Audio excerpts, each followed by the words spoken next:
Good evening. I hope we're all well tonight. So we've got the BSN on the show tonight. We've been trying to get hold of these guys for quite a wee while, and the stars have aligned, and we're all here.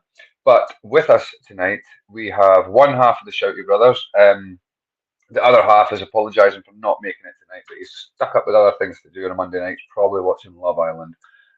But the other half that we do have here tonight is Marty. Welcome, Marty. Evening, Greg. How are we doing? I'm great. How's yourself? Not bad for a Monday night, got that dreaded day out the way. Yes, exactly. It's always good to get the Monday out the way. And here we are, talking about Speedway. You can't finish the day off better than that, can you? Exactly. A real sport. Exactly, a real sport, exactly that. And I guess we might as well, I don't know which one to bring on first, because I think without them, I don't know about you, Marty, but there's winners and losers in Speedway every year. The Speedway Stars do it, and I would have to say that the biggest winners in Speedway for the last 2 years has definitely got to be the BSN. Absolutely, it's something that's come along and just really taken off, as far as I can tell. Yeah, it's not been one of them slow burners, has it? It's went straight in there. No, the guys haven't rested on the laurels, as it were. They've gotten stuck in and moved it forward very quickly. Aye, no, it's all right. Well, without further ado, welcome Martin and Ben. Hi, Greg. Hi, Marty. Hello. So we might as well just hit it straight off from the word go. And what we ask everybody is, what got you into Speedway first? And Martin, you're below me, so I'll hit you with it first. What first got you into Speedway? Well, I suppose I didn't really have a choice in the matter. Just family connections, as probably 90% of people, I would imagine. Yeah. Parents went. Dad was involved in at Middlesbrough, and went from there. Really, been involved since day dot, pretty much. Oh, so you've always had been around for quite a long time. I mean, what's your earliest memories? What was your sort of your time as a kid going to Speedway? Yeah, I mean, I suppose my earliest memories really are probably not even involving Speedway, probably running around with other kids at the back of the stand at Cleveland Park. And we always had different riders staying at our house, doing bikes outside the house. And that's, it's probably pretty much it. And then it's just, there isn't probably a pinpoint moment, I don't think, because it was my life. It was always, from probably my first memory, it was Speedway. So to be able to pinpoint something is impossible. You've been heavily involved in it for most of your days.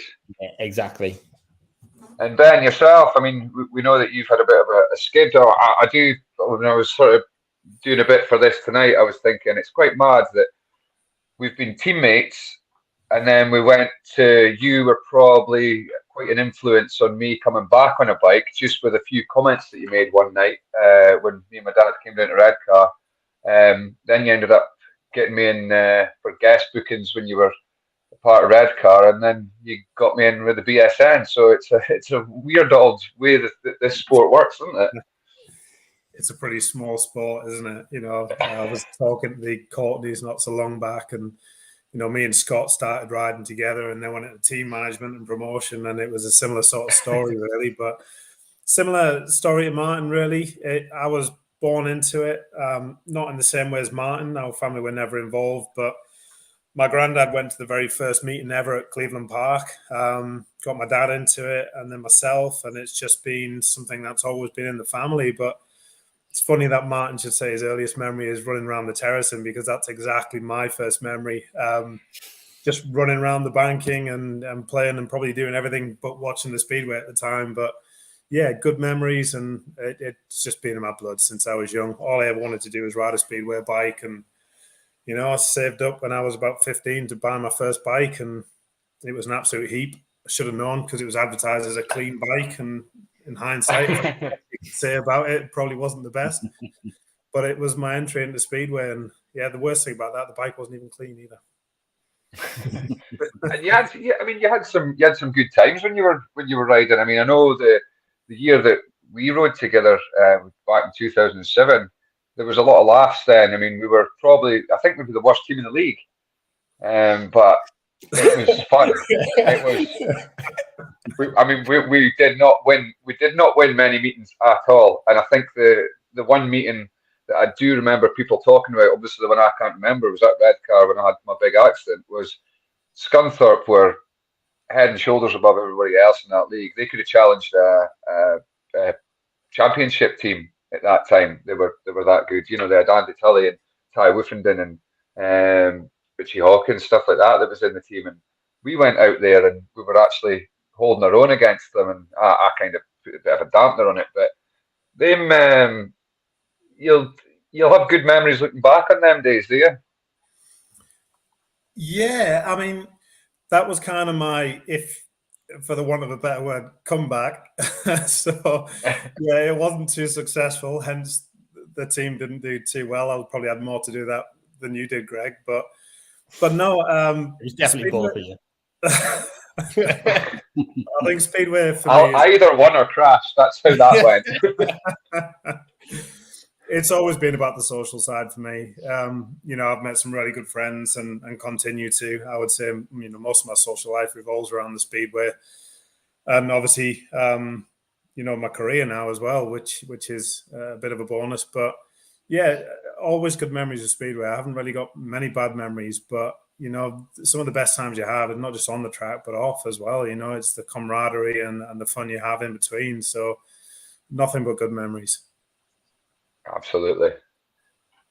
And Marty, I'll squeeze you in now. You see, you've got something ticking on there that you're wanting to get into. No, I'm just enjoying listening to what's going on. But certainly, I can just about remember Ben riding maybe late 90s, round about the same time as Scott, possibly for Glasgow, maybe, or a couple of outings at reserve, or it's a bit vague, but I do vaguely remember it, ever so slightly, I must admit. Did you have like red Kevlars and a red bike? And red, black, and a bit of yellow. I think most riders tend to stick with the same colours throughout the career, don't they? But yeah, I rode for Glasgow for about half a season. Mine was a relatively short career. I think I rode from about 16 till I was about 19. I went to university and then decided that, a different career for me. I think I knew enough at that point to know that Speedway wasn't ever going to be a living for me. So but obviously the other point there is you had a career, you've done it, you know what it's like to get aboard one of those monsters and have a skid, and I'm guessing it'll be nothing like you would experience on a road bike or anything like that. And Greg will be able to back me up on this. It's a completely alien psychology when basically the faster you go, the easier it is. But when you're starting out, you know, the faster you go, the harder you're going to fall off and crash. So it's a really, really tough sport to learn. You've just got to crash a few times. I definitely did that. I know Greg's done that a few times, but you know, it's the only way you learn. You know, especially if you start a bit later, you know, you feel you've got a bit of catching up to do, and you never know your limits until you push them. And yeah, I certainly pushed them quite a few times.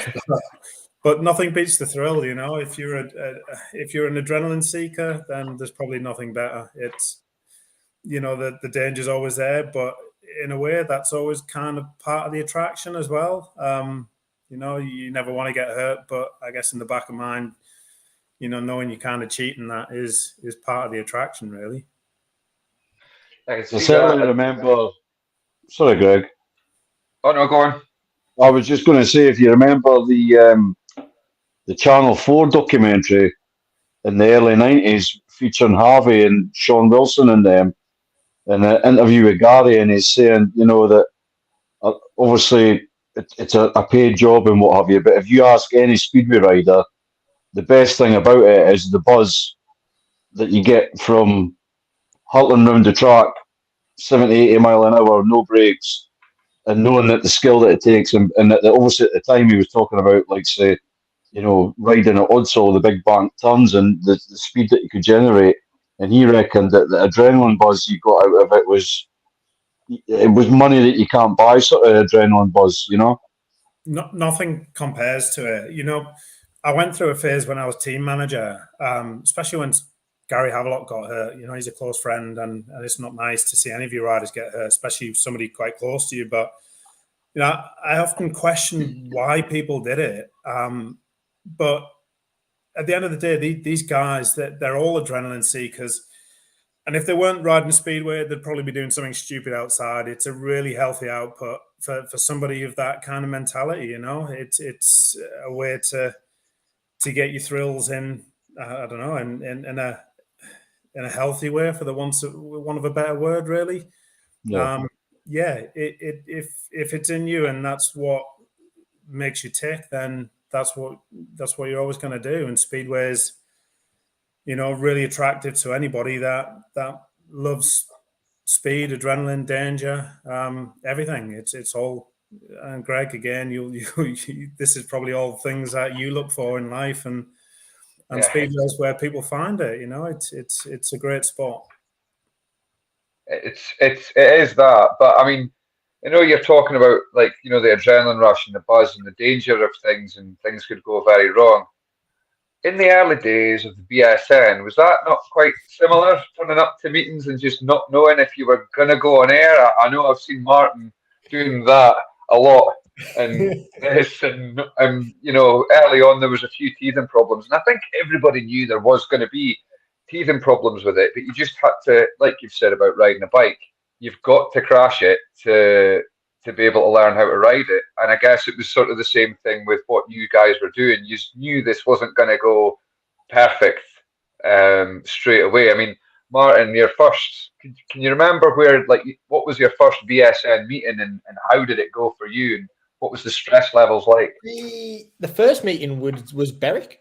Berwick was the first meeting of the year. I think we were slightly late on going live because something wouldn't work last minute, and we ended up changing how we did it, and we got there in the end. And it was, I suppose that kind of, it was certainly an awakening to that this was not going to be as plain sailing as we thought it might be. We knew there'd be certain challenges. We tried, I think, when we were planning this, and you have to remember with this, we didn't even get an agreement. I mean, it was an idea in January of last year, and we didn't get any sort of agreement in place till much later than that. And what was it, Ben? Was it something like 67 days or something we had to plan everything, buy equipment, get it to work. We obviously had previously done Redcar, but even that, yourself, Greg, you helped me quite a bit on commentary and stuff for that we took the entire season pretty much, apart from the couple at the end where we finally went live. We were trying it out, figuring out how to get things to work. One of the biggest challenges that I found in broadcasting is camera distance. So, for instance, if you rock up to stream a football match, you can have two cameras on the halfway line. One will be nice and wide, showing all the action. The other guy next to him zoomed right in, getting close-up shots. And you could be stood sat right next to them streaming, so your camera distance is nice and short. But Speedway basically isn't. And that was a huge challenge. And we were still facing that challenge towards the end of the season, figuring out the best, most efficient way to get cameras in from different lengths. So basically anything over sort of 100 meters, it's a minefield trying to figure out how you actually get that to work. It must be quite, for that, the stress. I mean, I've seen what you guys do. I mean, I've been there. I've ridden in meetings that the BSN have been running at, and I've worked with you. And the one night I didn't actually realise people say, you know, the riders have got to, you know, they're traveling up and down the country, and the mechanics have got late nights traveling, washing the bikes and everything else like that. It wasn't until the night that I was at Armadale, my van broke down, and we had to unfortunately go to the bar. And I had maybe about 2 or 3 pints, and you guys weren't even close to being finished. And I'm sure you were going to Leicester the next day. Yeah, and it was that just not like, the fateful night that the stream that failed, I think, at Edinburgh. So yeah, we had a rough night that night. We were not in good spirits, and yeah, we had to go to Leicester the next day. So we had to essentially pick ourselves up as well from something that had failed. We had to figure out what had gone wrong, how we could rectify it within 12 hours. And I believe we got back to Ben's around 4:30, 5 in the morning. I decided I couldn't physically drive myself home and then be back up to pick Ben up at 7 in the morning to head off to Leicester. So I ended up just crashing at Ben's, and we literally got 2 hours sleep and back on the road to Leicester, and had to go into that stream at Leicester knowing the issues we'd had the night before, knowing we needed to rectify it, but not actually having chance to really change anything. We couldn't go buy anything new. You could, and we made some small changes that we knew we could. We knew that Edinburgh was always going to be a little bit of a tough one because the reception there is not great. The guys who stream at Edinburgh had told us about that. We tried putting stuff in place that we thought would work. And it just didn't quite work that way. And after that, we then did spend a significant amount of money in one piece of kit that, for me, that changed our season. Once we purchased that piece of kit, it basically allowed us to turn up at most tracks with confidence that we could put out a quality stream.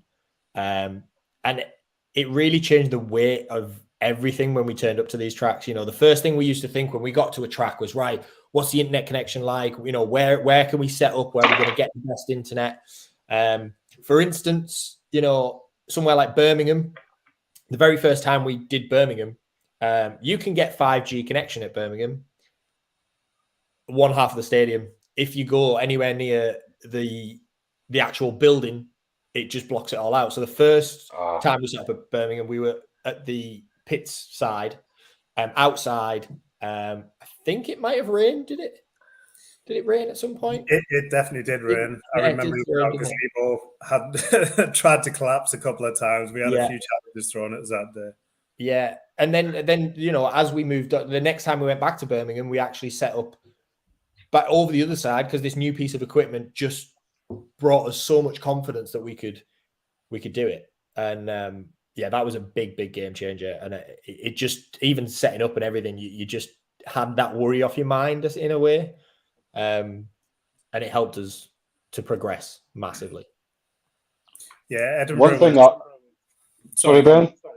I was just going to ask on that note, to at some point just let people know on race day, what's the sort of time frame from you turning up to setting up to be ready for takes up, and what's the sort of dynamic between the 2 years? Like, I know Martin does a lot of the camera work, and Ben, I'm guessing you're floating about making sure everything's in place. What's the sort of dynamic on race day for everybody? So typically we would set off, depending on where we are, anything between, I would say, 6 to 9 o'clock in the morning. Once we arrive at a venue, we're probably setting up for a good minimum 6 hours. That includes erecting scaffolding towers, laying cables, setting up all the equipment. And we would, obviously, after a stream, so the meeting probably 2.5 hours. And then we'll be lucky if we leave a stadium before midnight. So typically, and then obviously travel back home. So a typical day for us would be anything between 20 to 24 hours. If we've got 2 on the trot, if we're lucky, we'll get 4 or 5 hours sleep. And we have done 3 on the trot as well, which is an absolute killer.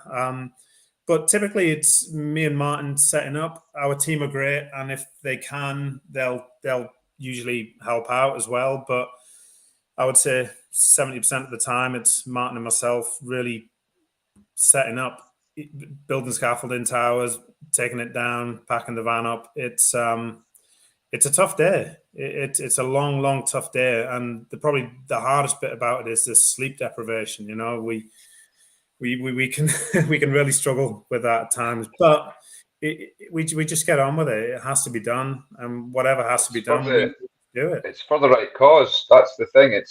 What you're doing is, this isn't about going in and making millions. This is about getting our sport out there.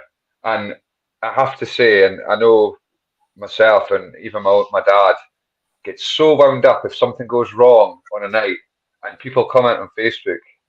I can't say what my dad says about them, but it must be quite, when you guys put in that much effort, you're not making it, you're not deliberately doing something wrong. I mean, obviously when things happen now and again, we've all been there when everybody has issues, but I do like the comments that people put on and just say, look, this is it's the first year this thing's been on the go. Give it a chance, and people are Speedway fans are very fickle, and they can turn quite easily.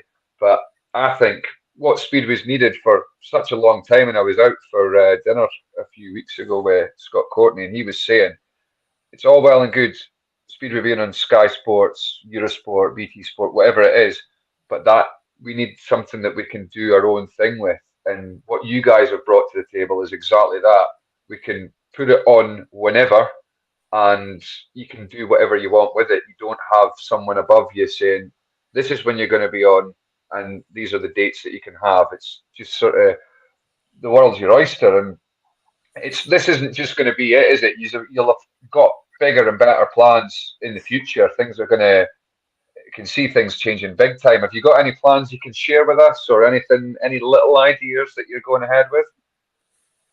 Yeah, I mean, me and Martin are very similar people in some ways. We're both very ambitious. We're both perfectionists in what we do. So when things are going wrong, we know it's going wrong, and we're always wanting to better ourselves and improve what we're given. People can be harsh. When things are going wrong, our phones are just going mental, with Facebook notifications and so on. At the end of the day, people are paying for a service, and they expect a certain level of quality, and at the end of the day, if we're not delivering that, then I understand that people are going to be unhappy, but our aim is to give them exactly what they want. And I think most of the time we've done that. We've got better and better as we've learned. It's been a really steep learning curve, but we're just trying to, improve the show in ways we can. I think first and foremost, we're trying to make the stream as reliable and robust as possible. We've invested a huge sum again ahead of this season. You could probably buy a house in some place with the amount we've just spent on new gear for this year. So they're scary. Yeah, I mean, broadcasting equipment, it's not cheap. Even the gear that we're buying won't be on the level that the likes of Eurosport, BT Sports, and Sky Sports are using, but it's still not cheap gear. But I don't think we'll ever stop trying to improve, really. It's really nice that we're doing more with the Premiership this year. That's really exciting for us. And we've got the USA stream versus the rest of the world very shortly, just on the 4th of Feb. And, this is the kind of thing that we want to expand upon. I don't think there's ever going to be a ceiling for us. There'll always be things we can improve on. I think especially the USA stream, Martin straight away got a message off me, are you needing a commentator? I'll come with you. And then, no. That's not how it happened. I don't think that's how it went, actually. I think you've already got a date in the pub booked in, which is why you also come. Yes, Marty's going to be there as well. Marty would be very disappointed if I didn't join him. We'd actually, we didn't realise that was happening.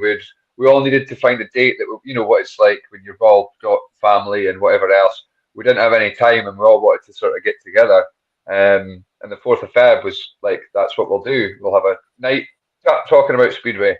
and then the BSN goes and puts on the USA against the rest of the world. It's like perfect. That's going to be our night sorted. We get a few beers into us, and we'll just kick back and watch that, which is something that you guys is like, you know, abroad. It's another new level, and for you know, a company that's not even a year old really yet, it's massive, isn't it? Absolutely. We were approached by Steve Evans, who runs a lot of the American Speedway. I think he's got a lot to do with Team USA, and he'd been approaching us for a couple of months, kind of wanting to get a few of their national championships and stuff. See if we could team up with something. And to be honest, me and Ben have not. The season hasn't stopped. You know, I when we were at the playoff final on November the 4th, it was like, oh, we just need to get through this, and then it's the end of the season. We can take a break. You know, we can chill out. And I think we were in meetings that same week about next year and contracts and et cetera, et cetera. And honestly, I think every single, I reckon we at least 3-4 days a week since the end of the season, we have been working on BSN ready for next year. And we just didn't get a chance to get round to Steve and sorting out some stuff with him. And then obviously he approached us with this Team USA versus rest of the world. I'd already seen, you know, some of the people he was announcing for the rest of the world, and I thought, you know, he's really going for this. You know, they're putting a lot of effort into bringing riders over to put America back on the map again for Speedway. You know, it's been a long time, and we were really excited about it, and we knew there was something we could do, whether it was just to bring them streams to a different audience that maybe don't quite, whether they're not, you know, awake when the American Speedway is on, or whether it's, you know, they may not trust speed. You know, I mean, a lot of the thing with streaming has been trust. Yeah. A lot of people don't like spending money if they don't know they're going to get quality. So we kind of built on the back of our season, which was, you know, in our eyes was quite successful. Thought, let's see if we can open this up to some people. We've learned other things along the way as well of how we can do that and bring streams in from other countries and do what we want to do with it. Yeah, and we jumped at it. We're really, really excited to do it because the lineup is unreal. They've worked really, really close with us, you know, in the likes of the start time. You know, usually meetings over there would start, say, 4 o'clock-ish, which they're 8 hours behind us. So that would be like start at midnight, you know, but they were like, look, we're really, really keen to work with you. Let's move it forward a bit, make it a bit more reasonable. So they're starting at 1 o'clock, which is 9 o'clock over here. Saturday night, you know, perfect. And there's plenty of heats in it as well. You know, I think there's, 32 heats or something like that. That we'll be streaming. Yeah, it's a team event, and then it's an individual afterwards, isn't it?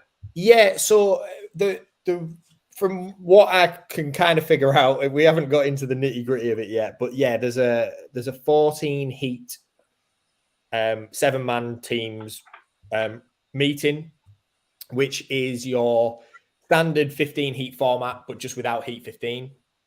So there's no nominated race. And in between that, there will be a couple of sort of 250s and the kids doing some races and demonstrations. And then there's also going to be a 16-man individual, which includes the 14 from the teams and 2 others. And I believe the idea is that the 2 others will also have to qualify through races amongst, maybe say for instance, there's another 4 riders, you know, battling for those 2 spots. So they're going to have a couple of races as well in between.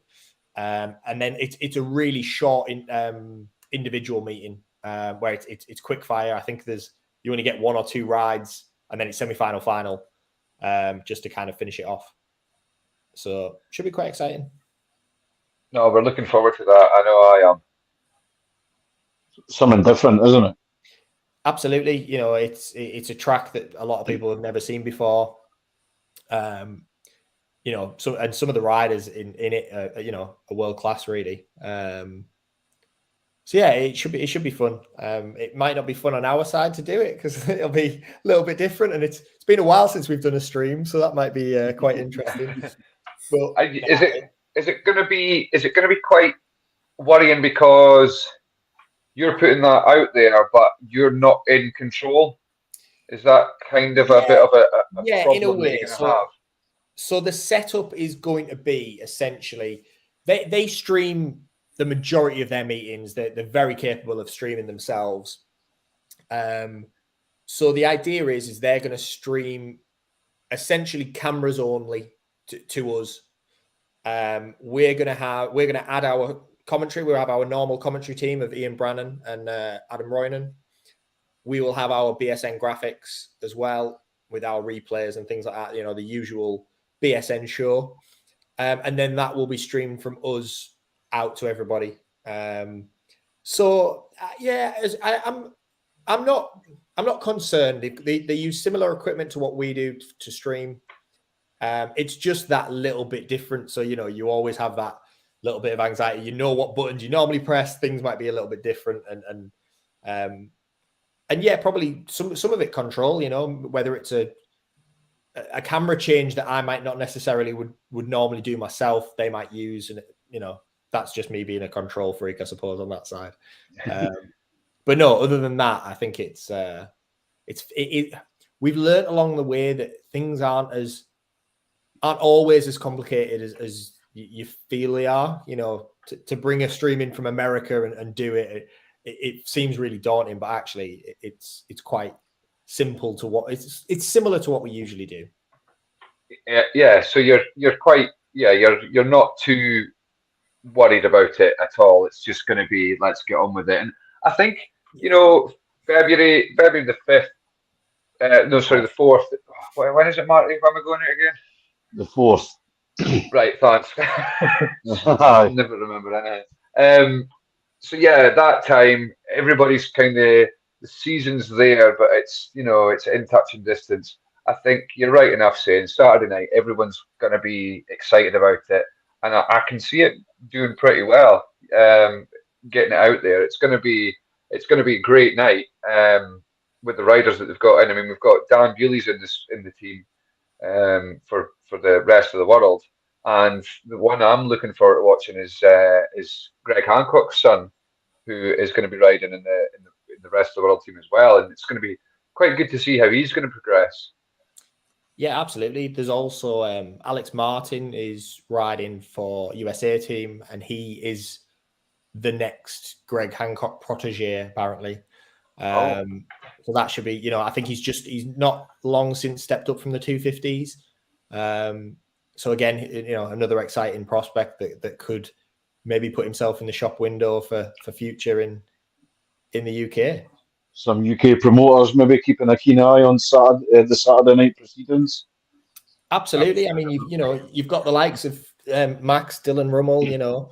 I think Brock Nichols still not set up in the UK, I don't think, this year yet. So there's plenty of potential. Gino Manzarez, I think, is coming back to European Speedway this year. Aye.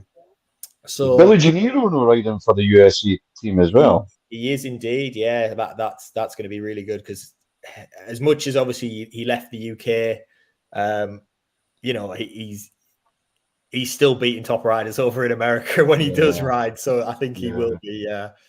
He'll be really hard to beat for the rest of the world because he'll just know the tracks inside out and the setups, you know. Yeah. And he's a very old school personality as well, isn't he? Yeah.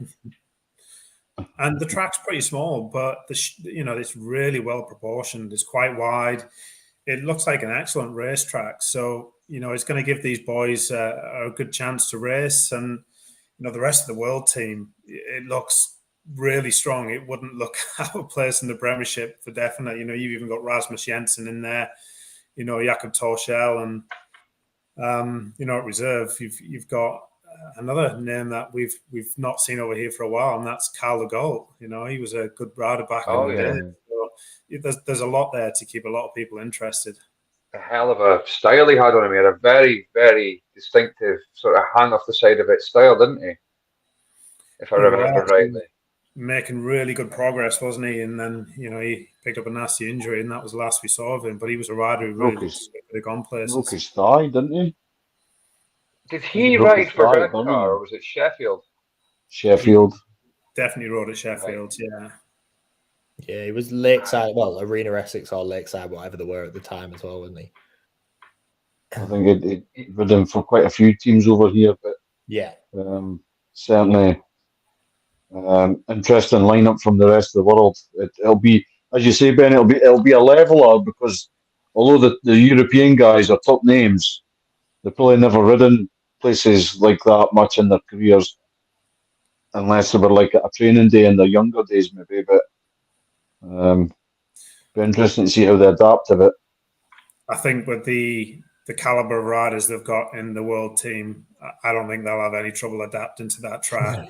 It'll be a big challenge for the US team. They're going to have to use that home track to their advantage, but it's a team I don't expect to have too many issues adapting to the track. And from what Steve tells us as well, they've got a day's practice beforehand, so they definitely won't. I think the biggest challenge maybe be borrowed equipment, but from the sounds of it, it's coming from a good source in Greg Hancock, so that shouldn't be. Oh, well, there you go, Greg. You've missed it. I know. No, I would prefer to be. Is it black and gold we're going to? Well, we're going to start there, I think. Oh, well, we're starting there.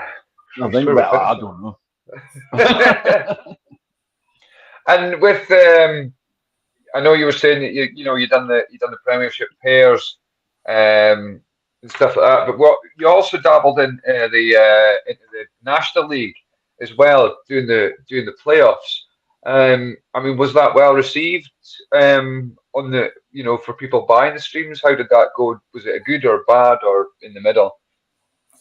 It was good. The numbers were way off what we would get for a championship or the Premiership pairs meetings, understandably. It washed its face, so it was definitely worthwhile. We really enjoyed doing them, and it was good to give the National League some exposure.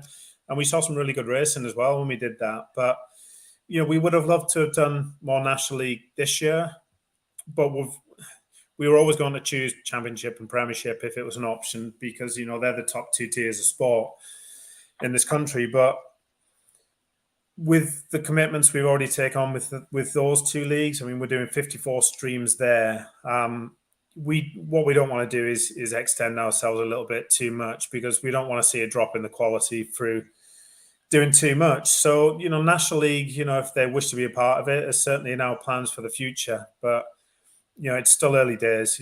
We're a year old as of today, and as of trading, even less than that. So it's just one step at a time, really. But it was a good experience, and people got behind it, which was good. So I'm glad we did it.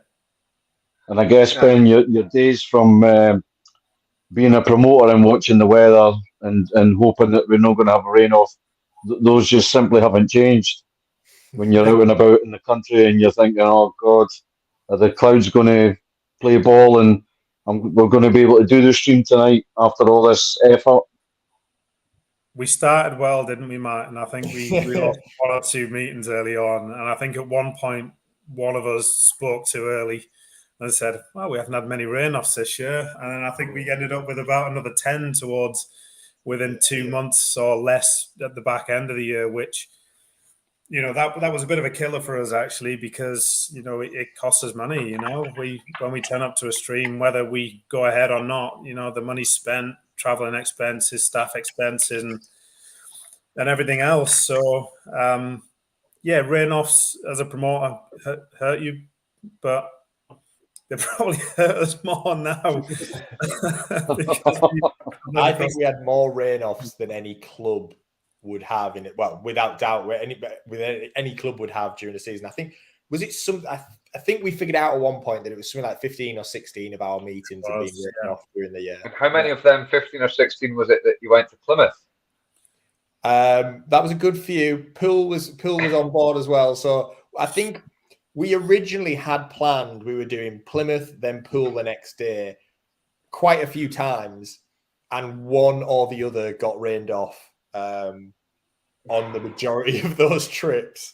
So yeah, it didn't quite go to plan. I think Poole, we got called off 10 minutes into a broadcast as well. So we'd got there, set up, everything went to plan, done all of our recordings for our pre-records, track walk, the lot. Absolutely brilliant. And then 7 o'clock went live, 10 past 7, rained off.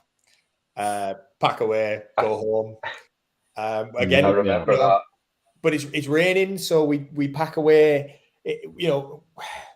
We sat for a little bit, let the rain get out of the way before we really tried to pack up. And even then, we still didn't leave the track till 10:30. So you've done everything that you normally would do, apart from film the Speedway and make the revenue come in from it. You've lost everything. I think similar happened at Berwick when we had that really, really weird 10-minute downpour. It just wrote the night off. Yeah, because we went and watched the Grand Prix in the black and gold that night, and we went outside, and there was a bit of wind kicked up, and it was dust. There was actual dust in the car park. Yeah, but the rain had hit that hard, and I remember there was like a river flowing down through the pits onto the track, and my friend's daughter, Sophie, she was about 12 or something at the time. She was in the van with my two kids, and she said, "Oh, you'll have to come down to the van." My son Rudy, she says, "Rudy's crying because of the rain. He's petrified of it." So I was like, "I can't. It's pouring." And she says, "You'll have to come. You'll have to come. He's crying." So I ran down. I was soaked through, and I opened the door, and all of them were just in the back of the van laughing at me. They knew that I would run out. Definitely my kids, the way they treat me at times. But yeah, you didn't expect rain like that. I mean, I remember getting there and it was drizzling, and the referee came into the office and said to Scott, and we'll just let this drizzle pass. We'll add another half hour onto the start time of the meeting, and we'll just bang through the heats, and we'll get through it. It'll be fine. And somebody walked outside and says, "Well, if that big black cloud hits us, this meeting will not be on." And yeah, that was ridiculous. Was that Scunthorpe? It was, yeah. I think it was. Berwick versus Scunthorpe, yeah. So yeah, things like that get in your way. But I mean, have you got? I mean, I would love to know if you do have or not. But do you have a gag reel? Have you got clips of cock-ups? We've talked about it, haven't we, Martin? I think Paul Bowen's kind of put his own together, and that's a good few. Because the only gags we have are Paul Bowen. That's the problem. There was some good. I mean, I know there was a couple of things when I was there. I didn't ever think when we were at the starting gate at Armadale, and with Jim, the start marshal, and he was showing us all through it and everything else like that. And Jim didn't understand that Ben was counting us in to go in when he was going to hit record. So we're like, right. And then he just started talking, and then it was like, "Oh, well, wait till I say go." "Oh, right, yeah, got you." And it was like something out of a comedy sketch, keeping it going. And then I think it was the Glasgow stream. We made sure everything was bang on perfect. Everything was 100%. And then me and Haley never turned our mics on. Ben was waving in the background like this. I think Ben realised that nobody would be able to hear him if he just shouted, "Your mics aren't working." The coin toss usually goes disastrously bad. You could have thought it had gone right once, but not once did we manage to get the coin on the table. I actually lost one during the stream at Berwick, which wasn't great. I think my highlight was at Redcar. Paul Bowen was asking, I think Sam Masters was going through, it was Edinburgh going through the semi-finals, and Paul asked Sam if he said, so you're going to get a semi on, which I was, did he just say that? And yeah, he definitely did. But little things like that, it's been fun along the way. But yeah, there've been one or two. I still think And I think that my favorite one from Paul was actually not part of a stream. It was we have been attempting to and never really got many of them out. Is record a few little fun bits with riders, and Paul had done so we got Paul, bless him, he used to turn up to each meeting. He'd written a quiz for a certain rider, and he would just hang around and kind of go, have we got time to record it? And at the time we were trying to do it was when the streams weren't necessarily going the way we wanted them to, so it was very stressful before a meeting, and we'd have to let him down time after time, say, oh sorry mate, like we've not had time to record that, really sorry. And he finally got to sit down with Charles Wright and was asking some questions. And I don't know if you've seen he did one with Tom Brennan that was Well You Was Here, I think it's called. And it's basically he asks them questions about their career, like what color helmet were you in this certain race that you were in? Oh yeah. And he'd done something with Charles and he'd asked him a question, and Charles just kind of turned around and was like, well, that's wrong. I was like, what? So then after they'd done that, they re-recorded the entire thing. And Charles obviously got that question right because he'd corrected him in the first place. And it was brilliant. It was just like, oh, yeah, you've got your information wrong there. Whatever you Googled for that point was you got it. Yeah, Charles. You got it terribly wrong. Charles made the most of it, didn't he? All the questions he got wrong first time, he somehow got right the second time round and got the full score. And I do like the camera that you do. Sorry, before the meeting goes off. I do like the. I think is it yourself, Ben, that walks about with the iPhone, and you can get comments on Facebook of people that have watched. You go live and you go for a bit of walk around the pits. Ian's stadium walk.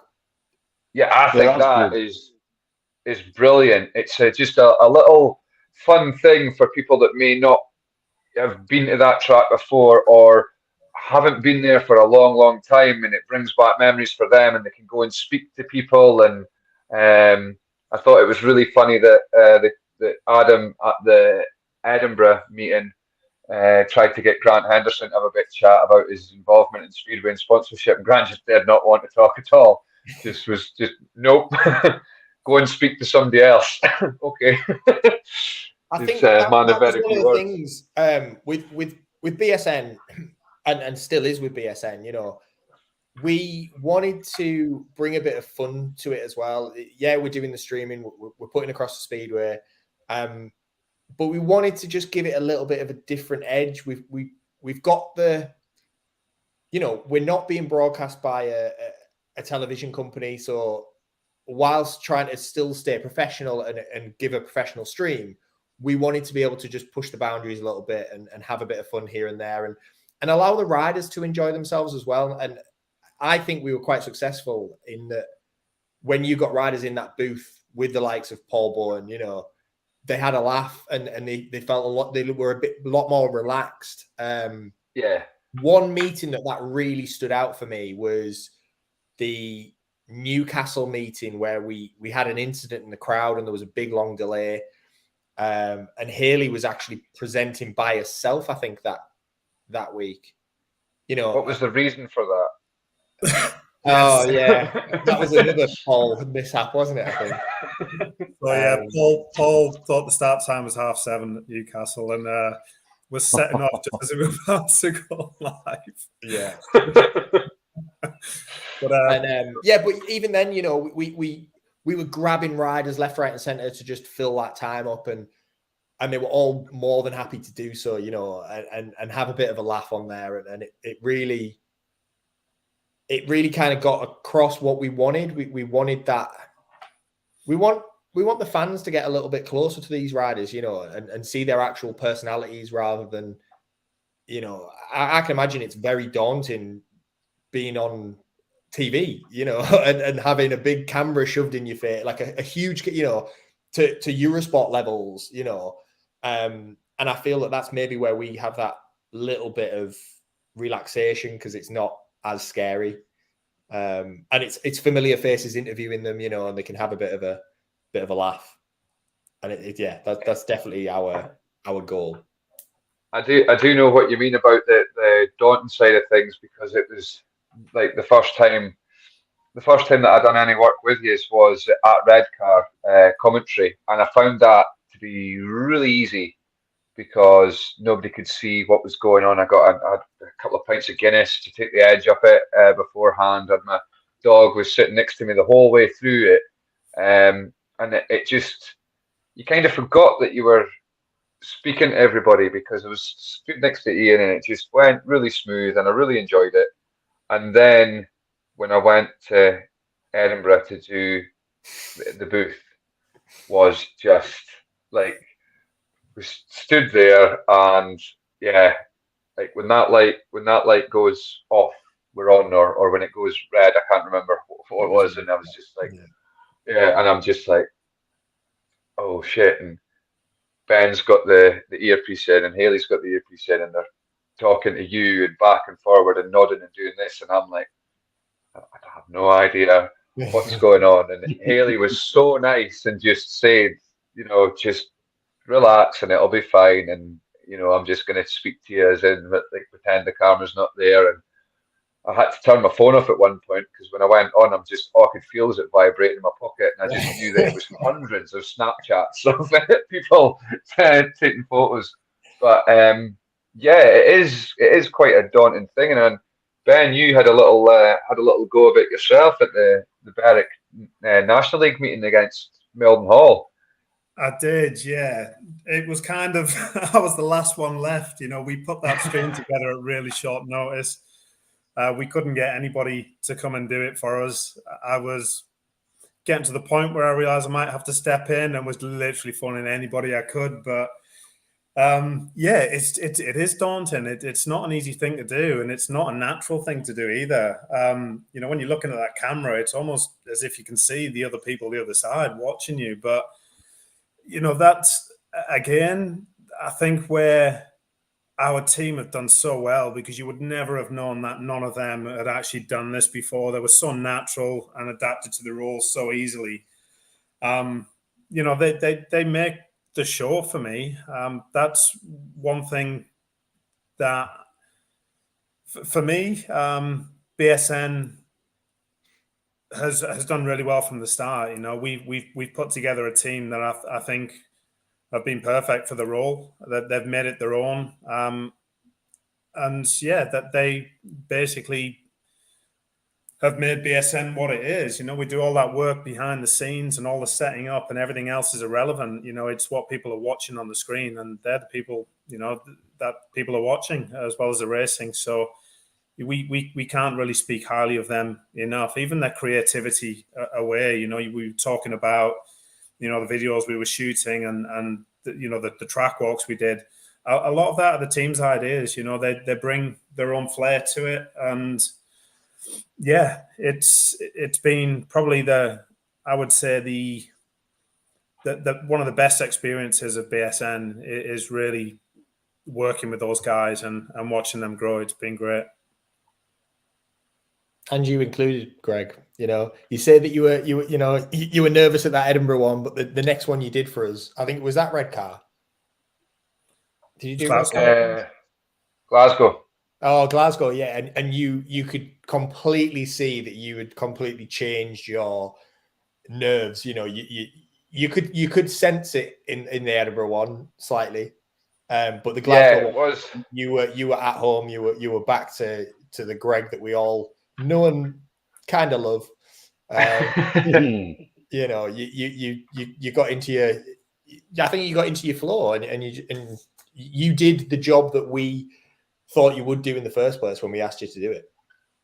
Yeah, that's it. I mean, it's difficult to go into something like that, and like I've said, the commentary side of it, because you can you can hide from it. I do remember one funny moment at the red car when I was commentating with Ian. Was a bit of shale got him in the back of the throat, and he covered it up so well. But the race wasn't like there wasn't a lot of passing or anything in that particular race. And I said, "Are you all right?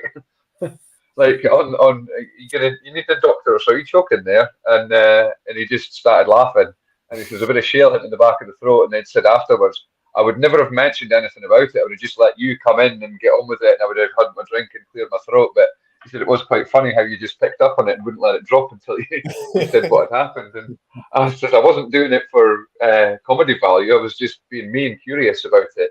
But I mean, Marty, yourself, I mean, you do the commentary at Berwick, and at times for you that'll be quite a nerve-wracking thing because you do know that.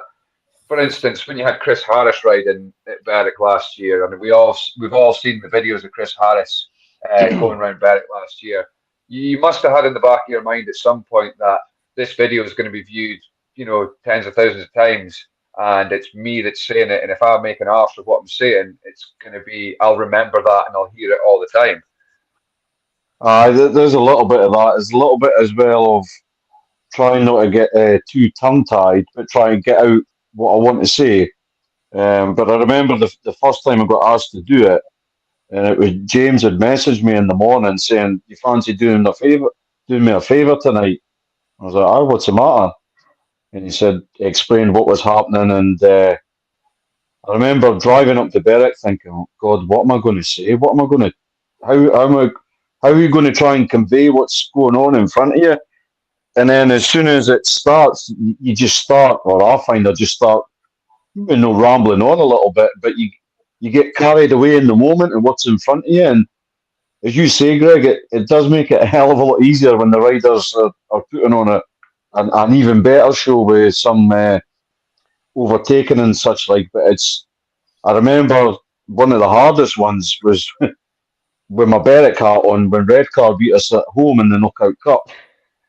And the race hadn't quite finished, and I was that annoyed. And I just, the way that Graham had it set up, both the microphones had to be on, and I was that annoyed. And I just turned the mic off, and Graham turned round and he's hitting me. And you need to keep this gesturing, you need to keep the microphones on. And I was just like, well, that's us at the cup then, and I was like throwing the toys at the pram a little bit, but every day's a school day, as we all know. That's exactly it. I mean, what were you guys? I mean, the BSN. What was it like for you boys for where your allegiances lie? I mean, because you're going to be supporting Redcar throughout it. Did you? I mean, was it difficult to try and keep it biased for you? Not really, because we're just there to document what's happening at the event. So we don't, neither of us are presenting, neither of us are commentating. So it's quite easy for us to stay neutral. I mean, we're Red Cowboys. We've got a long history there with the club, and of course, they're the club that we want to see succeed. But it's we're just there to watch. It doesn't mean to say that I hope Red Cow don't win. That's always in the back. But no one can see me fist bumping in the background when they're winning. It's an advantage of not being on camera. But you picked up. Sorry, Marty. I was just going to say, I think the thing I found, or I learned quite quickly, that if it's a good race, it doesn't matter if it's like the team that you follow or it's not. If it's a good race, it's a good race, and you need to call it as such and applaud visiting riders or home riders, whoever it may be. If they put on an excellent race, then obviously that's what you're there to talk about. You can't show favoritism, if you like. I think the thing is, any true Speedway supporter, and I think to do something like you do, Marty, where you're volunteering to be a commentator for for the club that you support, but to be but being a true Speedway supporter, you just want to see good racing. It kind of doesn't matter sometimes if your team are the one that get beat in that race. if it's been a phenomenal race. That's all anybody who ever wants to see is a really good race.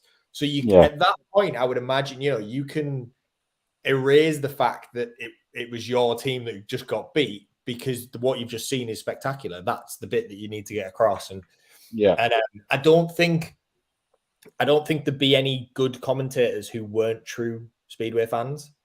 And I think that's where it's quite easy to distinguish this is my team that I love and support, but this is the sport that I love. Yeah.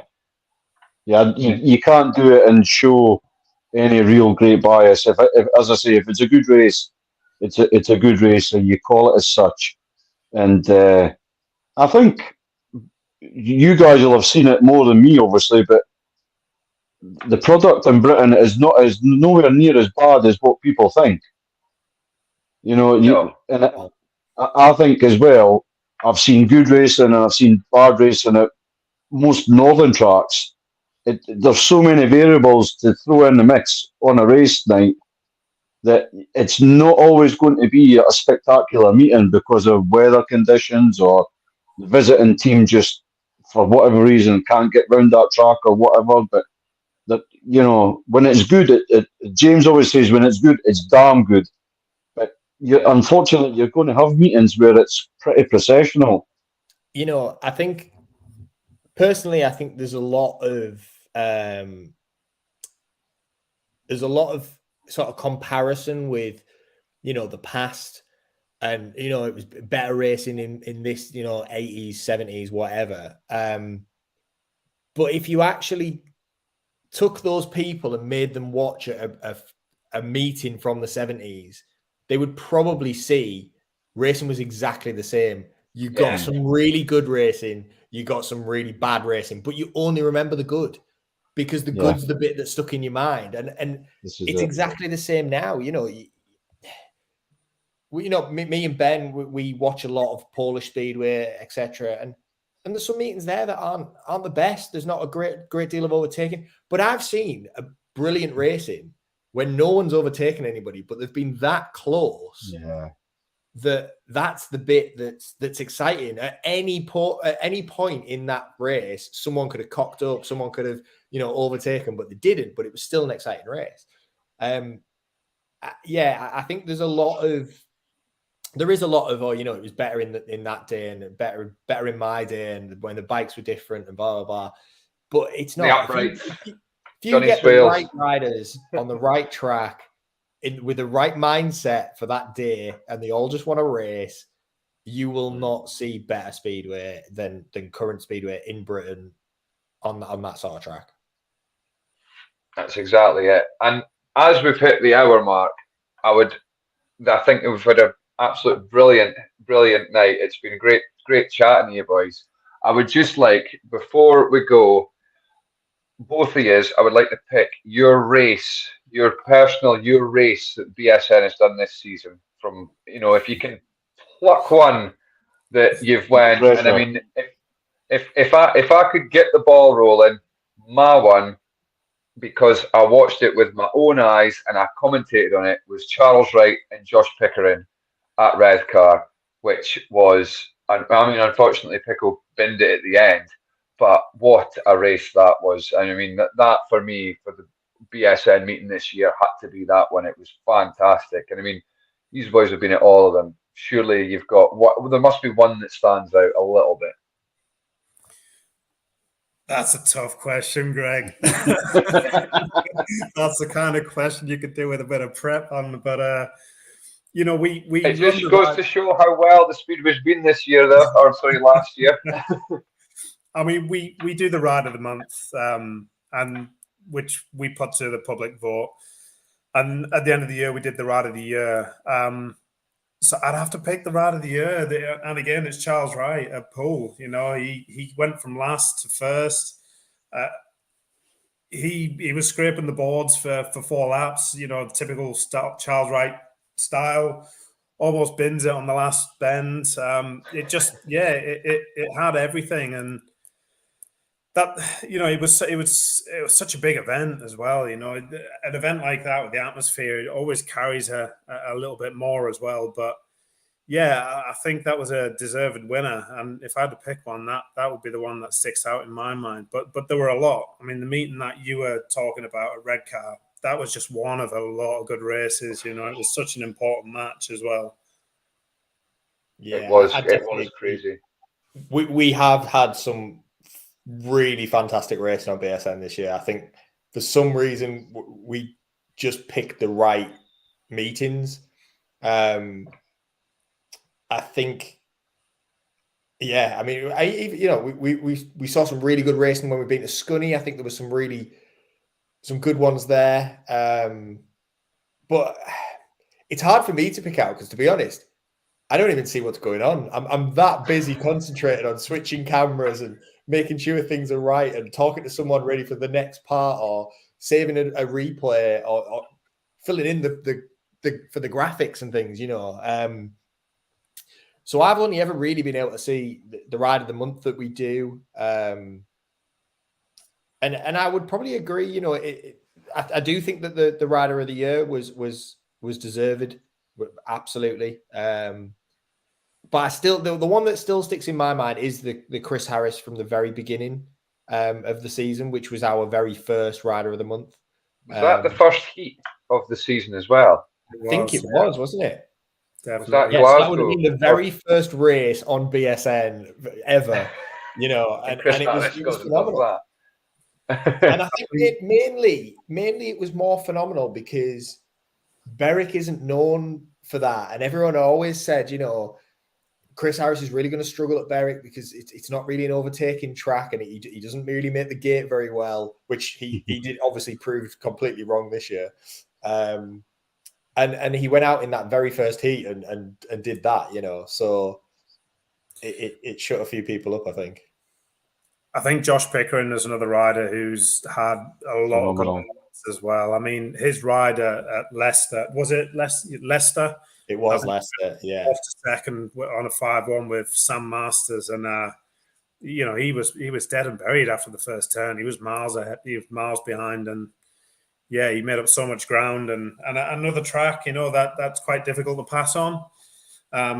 But saying that, we've probably had some of our best meetings at Leicester this year. You know, we've seen some really good. We really have. It's been, yeah. We did the two meetings. The Scunthorpe meeting at Leicester was, although Scunthorpe did take a little bit of a hammering, the racing was absolutely out of this world. It was for what I've ever seen at Leicester. It was brilliant. And that Edinburgh meeting was really, really good. There was some really good races in that. And we obviously got Stuart Dixon telling us from the tractor, there's never any passing at Leicester. He was trying to get on the camera, I think, to let everybody know. But yeah, I think, I don't know what it is this year. I think I've seen some of the best Speedway at tracks that I didn't think I would see such good Speedway at. And it really didn't matter whether the score was, you know, 45 all or it was 60-30. There was terrific racing regardless. It's funny that, because, you know, you say that, and I'm not blowing smoke up your arse saying this, but the BSN meetings have been phenomenal. Like, there has been a good meeting. I have seen myself turn off a Eurosport meeting that's been on, you know, like they've had the Premiership, and I've just been like, this is awful. You know, it's like Wolverhampton against whoever, and Wolverhampton have just hammered them, and I'm like, I'm going to walk the dog. But I don't know if it's just the way that you guys do things with who you've got on the show and what you can do. It does draw you in a bit more, and I think that hats off to you. I think this has been the best thing that British Speedway. Well, it's been something that has been needed for a long, long time. And actually get the balls and go for it and do what you boys have done. I think, you know, I take my hat off to you. Well done, because if there was going to be a saviour of British Speedway, I think these guys have certainly got your crowbars out and taken the lid off the coffin. Greg, you do know we've already confirmed that you are going to be part of BSN next year. You don't need to. Yeah, no, that's why I'm saying it, because you're so good. As regarding that, guys, what's the sort of process in picking and choosing the matches that you go to? Is it dictated by the clubs? Is it just you liaising with the clubs? When can I come? What's the sort of process behind it? It's you wouldn't believe how difficult fixture planning is, because they kind of dictate themselves. We always aim to have, obviously we visit each track twice, plus playoffs and major events, but we also want teams to feature twice away, so fans of those clubs are going to see each team equally. And to do that and to have weekly meetings is a massive challenge. Me and Martin sat down and did fixtures this week for championship and premiership, and in all honesty, they kind of dictate themselves. There's probably one or two permutations which actually fit your schedule. Obviously we need to work around Eurosport's schedule as well, which means that's tricky because we've got so many Mondays that we need to avoid, yet there are 3 clubs in the premiership that are racing almost entirely on Mondays. So yeah, they kind of dictate themselves. We need the clubs to be a little flexible with us, but at the same time, there are certain fixtures that they want us as well to try and avoid. So if you put all that together, it can be a bit of a headache. So, you only need one, don't you? You only need one. When we send out the provisional, you only need one club to kind of go, I'd prefer not to do, not to have that fixture on BSN. It's like, yeah, that's absolutely fine. We're willing to work with the clubs. But then as soon as that one changes, the entire year's season has just knock-on effect.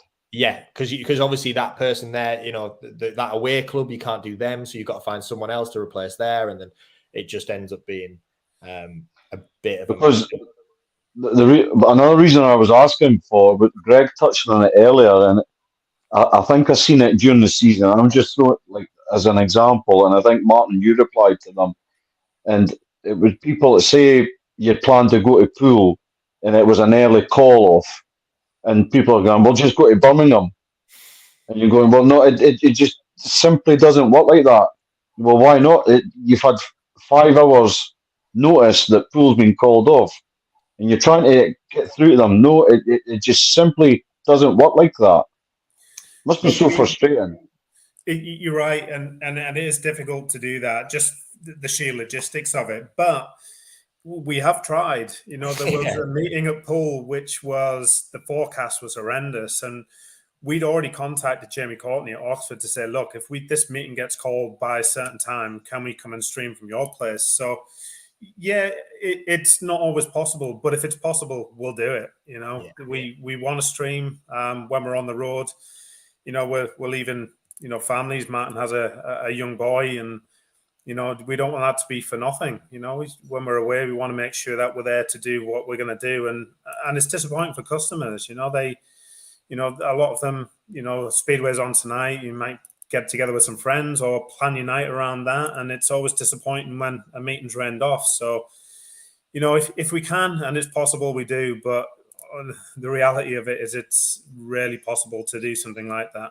I think the one that you're actually on about, I do remember that comment, and the forecast at Birmingham was iffy. The forecast at Poole was almost a washout. Poole hung on for as long as they could to get that meeting on, which didn't give us an option to move anywhere. But even if we'd have made that decision of, right, we're not going to go to Poole tonight, we're going to go to Birmingham because Poole looks as though it's going to be rained off. If we'd have made that decision, went to Birmingham, that got rained off and Poole ran, then how would we look? It's such a hard call to make, and you've got to make it so many hours in advance to be able to get it to work. And also you have to remember that we've got our team come from all over the country as well. We've got Jason down in Wales, Lee down in Essex way, Swindon way. So it's if they've already planned what time they're leaving work, because again they all work full time. It's such a logistical nightmare to do it. But as Ben said, if it can be done. And we are always thinking on our way places, right? What can we do? Where can we go? Is there a way around this? And are they going to call off early so we can go here? And unfortunately for us, some clubs do like to, it's not unfortunate because I do like seeing clubs attempt to put meetings on. but there is times when we're driving to a track thinking we know fine well this is getting called off, and it's just and riders feel, riders experience the same thing, I think, as well. They're looking at forecasts and driving places and going, oh, this is going to get called off. What am I doing here? But I have to be here. So, and then moving forward this coming season, you've got a competition named after you as well in the championship. Oh yes, I forgot. That's what I was going to get on to. Yeah, that's just brilliant for us. We're here for British Speedway. First and foremost, we want to benefit British Speedway. Martin and I have given countless hours of our lives, to our local club, and we do that because we love the sport and we want to see it succeed. So to actually, have the sport back us in that way and give us the naming rights to that competition is a huge compliment and something we're really excited about. We've got some plans to, try and give that competition a little bit of a BSN feel. We're pretty excited about that, and it's a big honor really to be given those naming rights. And yeah, just can't thank the clubs enough for giving us the opportunity, and it shows some intent towards us as well, because we took a lot of risk in that first season. I mean, it literally could have cost me and Martin probably our homes if it went disastrously wrong, because we were committed no matter what. If we lost X amount of pounds, we were still going through that season. So it's nice to see some commitment back to us as well, because there was so much uncertainty. We didn't really even know if we were going to be around this year. Fortunately, the BSP and the Championship Premiership have backed us, and we're thankful for that. But there was no certainty of that. So, to see them that committed to us as well is nice for us to see. Yeah, and we were buzzing with that, weren't we? Really, we were. Absolutely, yeah. I mean, again, obviously, it's a bit of a weird one, isn't it? Because Ben obviously has been a promoter and has been in those rooms with those promotions and talked Speedway and put his ideas across. They've listened, blah blah. I am in a complete whirlwind. Like, I've obviously seen all this from the outside for years and years and years. And now I'm in those meetings with those people, and they know who I am, and they're listening to what I've got to say, and that they're naming a competition after something that I've, had a part in. And it's mind blowing. It really is. And both Ben and I have still never quite, I don't think, let this. It's never hit home. We took a step back. Was it at the end of the playoff final, Ben, where we took a step back and kind of were like, wow, like what happened? That whole year, the whole season was just mad. And if we actually manage at some point to look back at what we've actually done, I think then it would be, it would really hit home what we've achieved. But it really doesn't feel like we just don't have time to think about that. It's just crack on. What's the next problem we want to fix? What's the next thing we want to bring in and introduce? And how can we do this, this next move that we want? How do we develop the show in a way that we want to move and how it would benefit? But yeah, it's mad. Absolutely mad. We never. It's maybe a good thing. Do you know what I think it is? I think it is a good thing that we just don't have time to think about it, because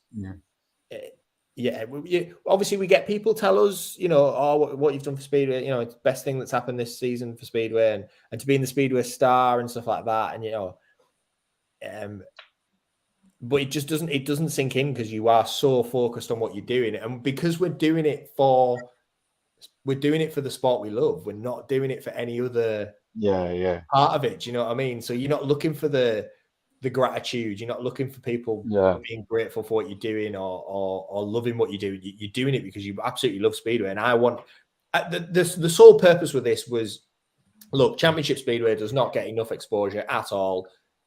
The racing we believe in, and probably proven by your point earlier, Greg, how you know, the BSN meetings have been exciting, the majority of them. I think that's mainly probably down to the fact that it's championship. And that was the bit that we wanted to get across. Championship Speedway is some of the best speedway in the world. It needs to be out there, and that is exactly why we did it. You know, you talked about the dynamic earlier, and, you know, Martin's just talked about, obviously I've been involved in the sport a long time and, you know, as a team manager, promoter. But I think because of that, we always had this idea, didn't we, Martin? You know, it'd be great if we could do this. And, you know, we were streaming at Red Car and we had this idea and we talked about it a lot, but I don't really ever believe that it was possible because I've sat in a lot of BSP meetings. I think I know that, you know, it's tough to get every club facing in the same direction because everybody, you know, has their own ideas of how things should happen. But I think Martin having not been a part of that was a really good thing because Martin for 1 second never thought that everybody would go for it. And I really needed that push. You know, I don't think I ever would have done this if it was on my own. But Martin convinced me, no, this is definitely something everybody will go for. Kept pushing. And I needed that. And that's why we work really well together. We've got a very similar mindset in some ways, but in others, you know, we kind of bring the best out in each other. But yeah, it was Martin is very, very enthusiastic at times, and that's a really, really good thing to bring to BSN. It's more like the partnership there is, you can see it as Ben saying, oh, we probably can't do that, and Martin saying, well, why not? And then, you know, both can do it, and that's what you need. I can almost see it in the sense of Martin wants to go to the moon, but Ben's got to build the rocket for him to get there. Yeah. And that's a good balance to have. Yeah, but Ben's got to build a rocket that works. That's the thing, and it has to be tested. Whereas I'm like, I think this will work. Let's just go for it and see what happens. You know, I want to bring this in. Let's give it a go. And it never worked, but it's the idea is there.